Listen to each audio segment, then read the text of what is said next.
আজকের অ্যাডমিট কার্ডের এই প্রিপারেশন অনুযায়ী আপনাদের সাথে ওভারঅল কথাবার্তা বলছি যে নির্দেশনাগুলো আপনাদের সাথে দেওয়া হয়েছে, এটা আপনাদের জানাটা খুব জরুরি।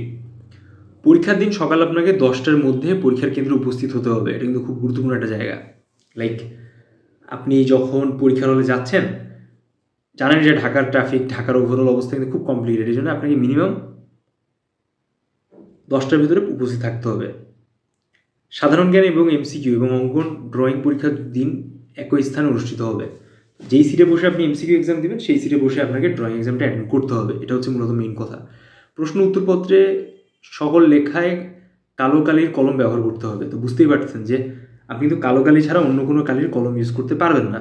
4 নম্বর নির্দেশিকা হচ্ছে অঙ্কন বা ফিগার ড্রয়িং পরীক্ষার জন্য শুধুমাত্র কাগজ সরবরাহ করা হবে, অন্যান্য সরঞ্জামাদি যেমন আপনিও কিন্তু চাইলে আমাদের 1000 যে এমসিকিউ প্যাকেজটি আছে সেটা কালেক্ট করতে পারেন ঢাকা বিশ্ববিদ্যালয় এবং জাহাঙ্গীরনগর বিশ্ববিদ্যালয় এমসিকিউ প্রপার প্রিপারেশনের জন্য। এই জন্য আমাকে সোশ্যাল মিডিয়া নক দিন এখনই। পেন্সিল, ইরেজার, কলম, 12x18 ইঞ্চি মাপের ক্লিপবোর্ড সাথে নিয়ে আসতে হবে এবং পরীক্ষা চলাকালে প্রত্যবেক্ষক চাওয়া মাত্র দেখাতে হবে। বুঝছেন? যে এক্সামিনার আছে সে কিন্তু আপনার এই ব্যাপারগুলো দেখবে যে আপনি এগুলো কমপ্লিটলি আনছেন কিনা, বা আপনার মানে ঘটনাটা মূলত এইখানেই।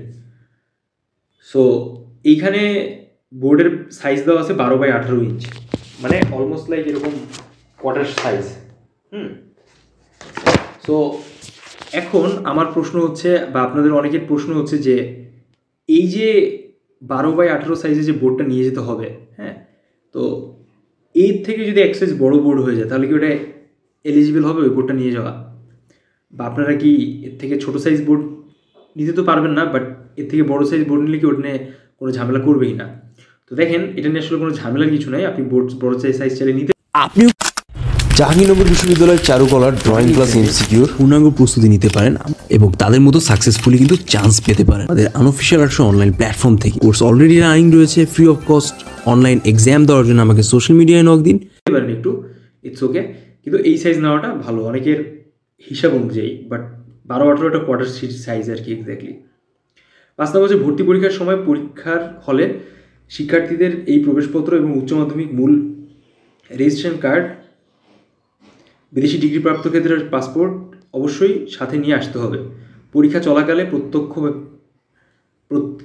যারা এক্সামিনার থাকবে তাদের চাওয়া মাত্র সেটা দিতে হবে। সো আপনার যে ইনভিজিলেটর থাকবে, ইনভিজিলেটর টিচার, সে আপনার এই বিষয়গুলো দেখতে চাবে।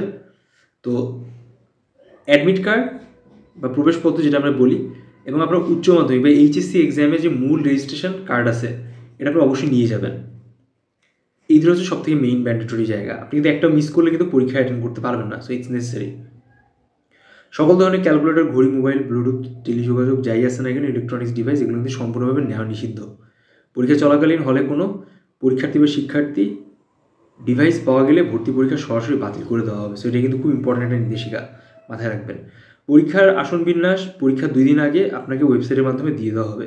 পরীক্ষার ফলাফল ওয়েবসাইটে দেখানো হবে। সো অনেকের কোয়েশ্চেন্স থাকে এটার সাথে সাথে যে এক্স্যাক্টলি কবে রেজাল্ট পাবলিশ হয়।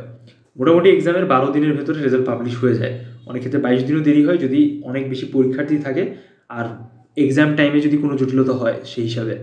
বাট যদি 29 তারিখে এক্সাম হয়, আপনারা ডিসেম্বর মাসের 15-16 তারিখের ভেতরে রেজাল্ট পেয়ে যাবেন। এক্সামের 2 দিন আগে হচ্ছে আপনি আপনার যেই একটা প্রপার কোথায় সিট পড়তেছে, কখন সিট পড়ছে, এটা সম্পর্কে আপনি জেনে যাচ্ছেন। So you have to learn about it through website. এটা নিয়ে বেশি প্যারা খাওয়ার কোনো দরকার নেই, এটা মাথায় রাখবেন। আর আপনি যে এক্সামটা অ্যাটেন্ড করতে চাচ্ছেন বা এক্সাম দিচ্ছেন, বিশ্ববিদ্যালয়ের ওয়েবসাইটে আপলোডকৃত ছবিটি সবসময় চূড়ান্ত বলে গণ্য করা হবে। লাইন করে পরীক্ষার সঠিক ছবিটি যাচাই করে নেওয়ার পরামর্শ দেওয়া হলো এবং ওয়েবসাইটে ছবির গরমিল থাকলে 7 দিনের আগে পর্যন্ত কেন্দ্রীয় ভর্তি অফিসে ডেট দেওয়া হয়েছে সেটা আপনি চেঞ্জ করতে পারেন। পরীক্ষা চলাকালে পরীক্ষার্থীদের 2 কান দৃশ্যমান থাকতে হবে। এই প্রবেশপত্রটি ঢাকা বিশ্ববিদ্যালয়ের কেন্দ্রীয় ভর্তি অফিসের অনলাইন সফটওয়্যার হতে স্বয়ংক্রিয়ভাবে প্রস্তুত হয়েছে এবং ইন্টারনেটের মাধ্যমে প্রদান করা হয়েছে। তো লাইক এখানে হিসাবটা ক্লিয়ার। আপনি যদি এক্সাম অ্যাটেন্ড করতে চান, আপনাকে অবশ্যই 12x18 সাইজের বোর্ড যদি নেন, ইটস ওকে। এর থেকে হালকা বড় সাইজের বোর্ড হলে সমস্যা নেই। পেন্সিল, ইরেজার, শার্পনার, যে কোনো ধরনের মেটেরিয়ালস আমাদের প্রয়োজন আপনাদের ড্রয়িং আঁকার জন্য, সেটা আপনাকে পার্সোনালি কালেক্ট করতে হবে। আর এক্সামের 12 থেকে 13 দিনের ভিতর রেজাল্ট পেয়ে যাচ্ছেন আপনি, 2 দিন আগে প্রবেশপত্র পাচ্ছেন। তো আমি হাইলি রেকমেন্ড করবো যে মিনিমাম 29 তারিখের এক্সাম যদি হয় 27-28 তারিখের ভেতর ঢাকায় চলে যাওয়ার জন্যে। আমাদের কিন্তু অলরেডি ফাইনাল ইন্টেন্সিভ সেশন চলতেছে, যেটা 24, 25, 26 তারিখের ভেতর শেষ হয়ে যাবে। তো মোটামুটি যারা আমাদের সাথে কানেক্টেড হতে যাচ্ছেন, প্রিপারেশন নিতে যাচ্ছেন, তারা কিন্তু সরাসরি আমাকে সোশ্যাল মিডিয়া ইনবক্সে নক দিতে পারেন এই লাস্ট মোমেন্টে high intensive practice session join করার জন্য। অলরাইট, সো যদি কারো কোনো প্রশ্ন থাকে আমাকে আস্ক করতে পারেন লাস্ট মোমেন্টামে, কমেন্টস বক্সে অবশ্যই জানাতে পারেন। আর থ্যাংক ইউ সো মাচ যারা এই দীর্ঘ 2 থেকে 2.5 মাসের জার্নিতে আমাদের সাথে ছিলেন, আমাদের পাশে আপনাদের রেখেছেন অ্যাডমিশন জার্নিতে ফুলফিল করার জন্যে, আর একই সাথে হচ্ছে ঢাকা ইউনিভার্সিটির প্রিপারেশন নিচ্ছেন। সো এখনও আমাদের জার্নি আপনাদের সাথে শেষ হয়ে যায়নি। যারা আমাদের সাথে কানেক্টেড হতে যাচ্ছেন তারা জগন্নাথ, জাহাঙ্গীরনগর, খুলনা, একই সাথে হচ্ছে চট্টগ্রাম ইউনিভার্সিটি এবং রাজশাহী ইউনিভার্সিটি, কিন্তু সরাসরি আপনি আমাদের সাথে কানেক্টেড হয়ে যেতে পারেন। ওকে, সো এই হচ্ছে ব্যাপার।